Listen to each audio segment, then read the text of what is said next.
Meron din sila. Mahal din daw ang kuryente sa probinsya. Ayun, ako, kuryente. Yan. Sabihin mo nga yung kuryente, pare. Ano ba yung kuryente na yan? Kasi nga po, yun ang problema natin ngayon eh.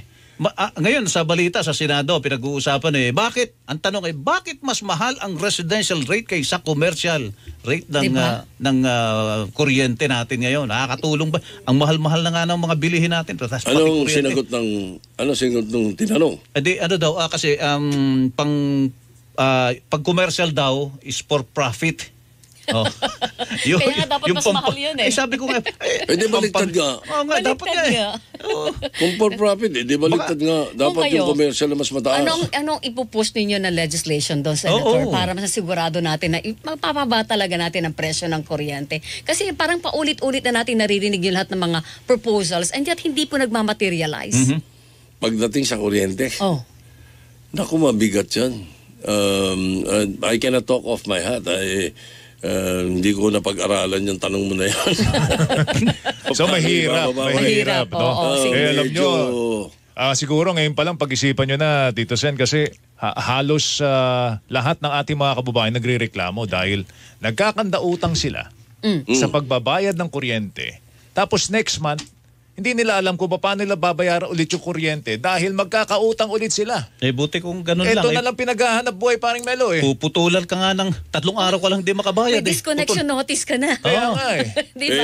Isa sa mga solusyon dyan, taasan natin ang sweldo. Yun. Natin ang income. Taasan natin ang income ng taong bayan. Kaya ba ng mga ng mga employer?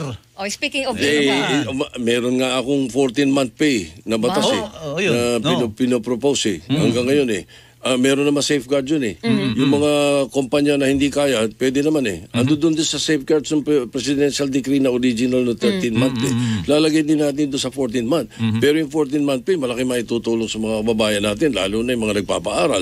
Dahil dapat ibigay mo yung 13th month sa June. Tapos yung 14th month, ibigay mo sa December. Pero one time, big time yon parang sa 13 month, hindi ba? Pero kung gusto mong maging maaluwa ng pagbabayad sa mga bills ng taong bayan, di yung monthly ang gagalawin, hindi ba? Kaya nga, payag din ako. Definitely, payag ako sa wage hike. Wage hike. Kailangan ba legislated o okay ka na doon sa Regional Wage Board? Kung kailangan i-legislate, dapat i-legislate. Ngayon, paano natin gagawin yan? May 6.3 budget kayo 6.3 billion kayo Kaya Doon lang sa sinasabi ko na kombinasyon ng right sizing. I originally filed the right sizing law. Bakit kung pinafile yan? Kasi sa ngayon, yung 6.3 trillion, kasi 5 trillion lang ng panahon namin. Sa 6.3 trillion, 65% goes to personal services. Ang daming hindi nakakaalam yan. Personal services, pasweldo lang. Pasweldo lang yun. Sa burokrasya yan. So sa 35%, andun pa yung debt servicing. Yes. Hindi ba? So ilan na natitira para sa So, ang pinaka-proposal ko dito sa right sizing na ito, meron kang early retirement program. O bakit? Meron kami studying ginawa Hindi rin ako masyadong involved lang ako sa ng proposal, pero originally diniscuss namin to ni RSA, ni Danding ako. Kami ng tatlo. Ang usapan, early retirement program. Pag nagpa-survey kami, umalabas dito sa 65%, mga 35 to 40% will opt for an early retirement program. Bakit? Nagtambak lang ang trabaho ron wala nang halos ginagawa Personal services, yung mga tumisweldo ng 18,000, 24,000 naman, will opt for an early retirement program. So, sa 65% of 6.3 trillion, that's what? 3.5, palagi mo na, 3.5 trillion. Sa 3.5 trillion, 30 to 40% will opt for an early retirement program. Palagi mo 30% na lang, conservative. That's 1.1 trillion ang maliligtas mo sa budget ng gobyerno. Wala ka na kagad deficit Kaya lang, ano gagawin ng mga bata pa, very abled pa, kaya pa magtrabaho. Because of their early retirement program, para kang nag-boost ng MSMEs. Maraming pwedeng magtrabaho, maraming magtayo ng negosyo, maraming pwedeng Tapos kinombinasyon mo yung 1 billion per province. Ano? Or they can go to the private sector. Pwede naman yun, di ba? Correct. Pwede na. sila mag-apply. Ang laki ng maliligtas mo ron, pati sa the funding mo. Kaya yung right sizing na to, I'm going to really push for it. If pag pinayagan ako ng Panginoon Diyos at saka ng mga kababayan natin na makabalik, ipipilit ko talaga yun at ikukombinasyon ko yung early retirement program doon sa right sizing. Okay. No? Ang nangyari kasi, panahon ni FM, pagdating ni Cory, wala naman tinagtatanggal eh. Dagdag ng empleyado. Pagdating ni ERAP, dagdag din. Pagdating ni FBR, dagdag din. Sakit nating mga Pilipino yun eh. Naaawa tayo, ayaw natin magtanggal eh. So hindi natin sila tatanggalin. Bibigyan natin sila ng chance na magkaroon ng panibagong hanap buhay. Pero sir, yan ay sa public sector, sa gobyerno. Ay paano yung mas marami yung manggagawa sa pribadong sektor na nangangailangan?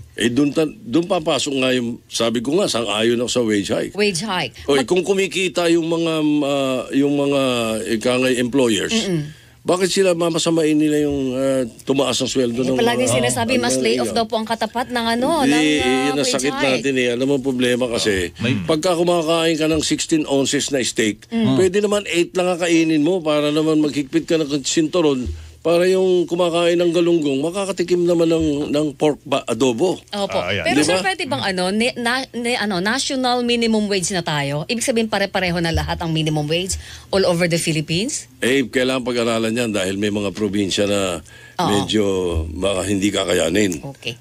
Pero still, again, pag pumasok yung sinasabi namin na budget reform, binibigyan mo ng funding automatic agad yung mga probinsya para dyan, para sa livelihood, kaya. Pwede yung sinasabi mo na national na. Pwede ba tayong meron ba tayong magagawa sa presyo ng langis? Yung oil deregulation law pa, is it a possible, meron bang possible amendment pa na pwedeng gawin doon? Pag ako tinanong mo dyan, repeal lang. Repeal. Sa akin yan, repeal eh. Hindi ako bumoto dyan eh. Yung oil deregulation law? Marami akong mga batas na hindi binotohan eh. Kasi bakit? ang tingin ko, masama sa tao. Masama sa tao. Yung GATT, WTO, hindi ako bumoto dyan eh. Against ako dyan. 5 lang kaming kumontra eh. Yung oil deregulation, no din ako dyan eh.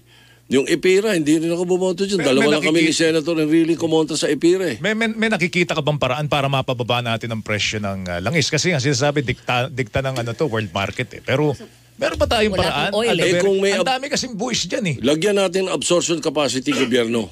Meaning? Alisin mo yung alisin natin yung oil deregulation. Yung ibig sabihin yan, dapat may say ang gobyerno. May regulation. May say ang gobyerno. Ngayon, sabihin ng Petron, hindi, lulugi kami. Magkano lulugi nyo? Meron ng gobyerno, sasaluhin namin yan. Ganun pwedeng ganun eh.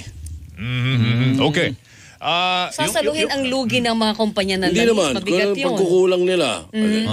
Pwede naman tayo mag-uusap tungkol sa tax incentives mo. Magbawas tayo. Di ba? Maraming paraan na pwedeng hanapan yan eh. Alright. Sige, siguro sa ating pagbabalik, pupuntahan natin yung ilang pang mga tanong. Pero mamaya, i-brief kayo ni Rowena. Meron kaming pastok dito. Sa pagbabalik, si Senator Tito Soto ang ating nakakasama mga kapuso. Napapanood ba para doon sa tinatawag nating, ang dami pang mga issues, no? Ewan ko, okay ka ba sa nuclear energy? Oo. Mabilisan lang. Basta okay ka doon sa nuclear energy, no? Basta siguradong safe. Enough safeguards. Alright. Ikaw na ba? The senatorial interviews ay muling magbabalik makalipas pong ilang mga paalala. Oras natin, 8:45. Standby. Ikaw na ba? The senatorial interviews.